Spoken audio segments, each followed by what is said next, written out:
When we first started our woodworking business, there were a ton of new tools that we wanted.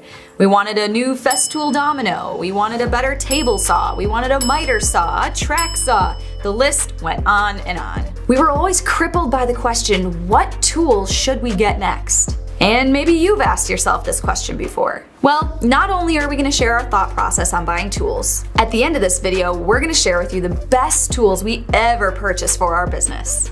Buying tools for your business is the topic of this episode of Maker's Money.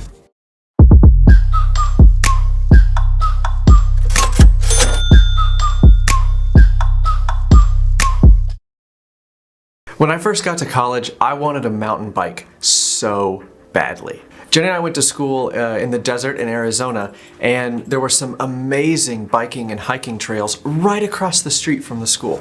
So my first week when I was unpacking my dorm room, my mission was to find a good mountain bike that I could go on all these trails with across the street. I mean, take a look at the picture of what was right across the street from the school. I was so excited about the thought of biking for hours in this beautiful landscape. I wasn't a biker, I'd never done it before, but I was interested to start a new hobby and really take advantage of what was right across the street from the dorms. I blew all my money on this mountain bike. Every last dollar that I had saved up from lifeguarding the summer before, I totally blew on the nicest mountain bike I could find. So I got the bike, I got all the gear, I got patch kits and tire tubes and everything else that I thought I might need, and I chained my bike up to the bike rack, and there it sat for 6 months. I just got so overwhelmed with homework and all these other groups and signing up for everything under the sun that I just had absolutely no time left to take the bike out on the weekends.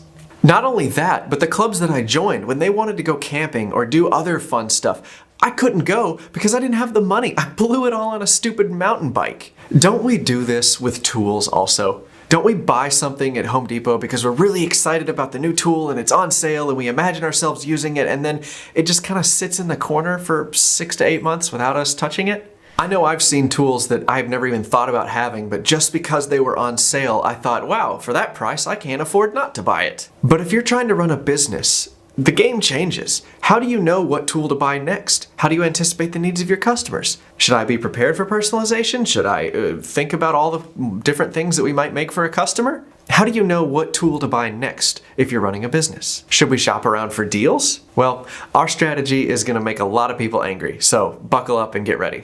So the first time we started our woodworking business, because we've done it twice now, we bought tools at random, just like we've been talking about. We had quite a few impulse buys, we'd try to catch things on sale, we would buy things off the discount rack. It was just really inconsistent. And when we did want to buy a new big tool, we would do hours of research to try to figure out what the best one was. And that was bad because we would spend thousands of dollars on tools that we thought we needed, but really didn't end up using hardly at all. Maybe you've done the same thing. Where's your unused pile of tools? Let us know what it is down in the comments. And if you don't think you have a pile, ask your wife. I'm sure she knows where it is. Boom.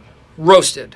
But once we started our second woodworking business, we finally got it right. So we're about to share with you the strategies that we use to buy tools for our business without overextending ourselves or wasting a bunch of money.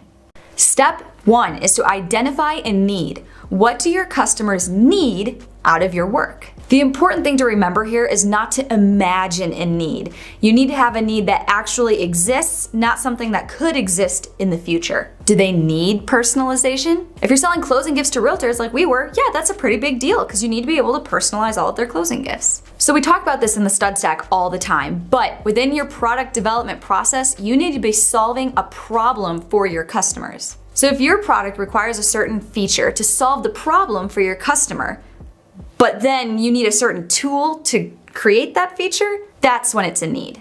A need might also be a part of your process that's taking way too long. Maybe you need a new tool to speed it up a little bit. So here are a couple of questions to ask yourself to identify a need versus a want. What part of your production process takes the longest? Are you losing sales because of a missing feature? What do you enjoy doing the hard way, either out of pride or because that's the way your grandfather taught you? If you're genuinely trying to run a business, you may need to update some of your techniques.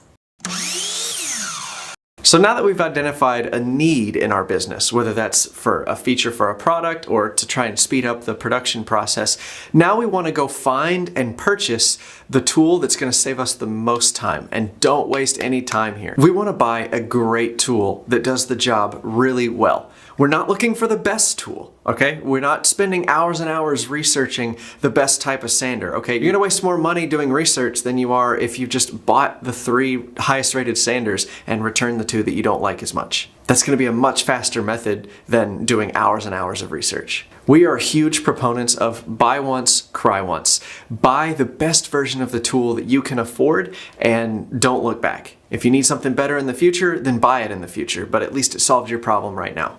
So let's pretend you build furniture and you waste a lot of time sanding. That's like the longest part of your entire process. Well, if you're still using that DeWalt sander you bought at the Home Depot, it might be time for an upgrade. If you're making money, you know, the finish is one of the most important parts of the entire piece. So you want to make sure that you're sanding really well and really efficiently. So it might be worth looking into a Festool or a Mirka sander. When you pair a nicer tool with world-class dust collection, with high-quality consumables, you're going to find that you save so much more money in time instead of using the cheaper version of the tool. If you're running a business and you're accountable to the bottom line, you can't wait around for a sale. You're literally losing money every minute you're not using that new tool. Businesses don't fail usually because they spend too much money on tools. Most maker businesses fail because the person in charge doesn't spend enough time selling. So whatever tools you buy, try to minimize your shop time as much as possible and maximize the time you spend making sales. So, in summary, you need to find a need and buy the tool that fills that need ASAP. Don't wait around, don't wait for sales, just take care of business. Don't mind the pun. So, as promised, here's the list of the best tools we ever bought for our business, and we waited way too long to buy all of them. Keep in mind, we do not take tool sponsors, so all of these are our raw, unfiltered opinions. But there are affiliate links for all of these tools down in the description right below the like button, if you're interested in picking some of them up for yourself. Number 1, the Mirka Duro Sander with Festool Dust Extraction. This has changed the game completely for us. It's such a high quality sander, we can do things so much faster, and the dust extraction is great because it minimizes all the dust in our shop. And speaking of dust in the shop, our big Laguna dust collection system works amazing. It really sucks.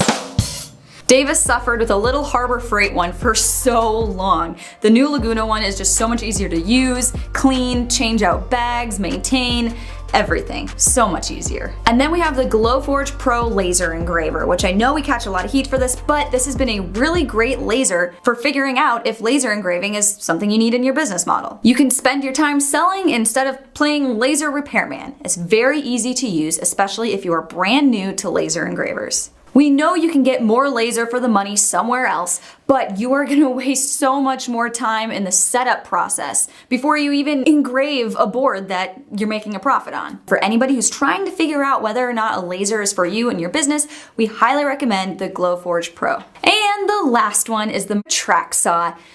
Oh my gosh, we waited far too long to get this thing. We were struggling with circular saws and trying to make our own tracks, and it was absolutely miserable when we started making multiple tabletops. We are so thankful that we finally bought the track saw when we did. It was very, very worth it. I can hear your keyboards clacking away now. Those tools are expensive. How in the world am I gonna buy all of those? I'm gonna have to take out a second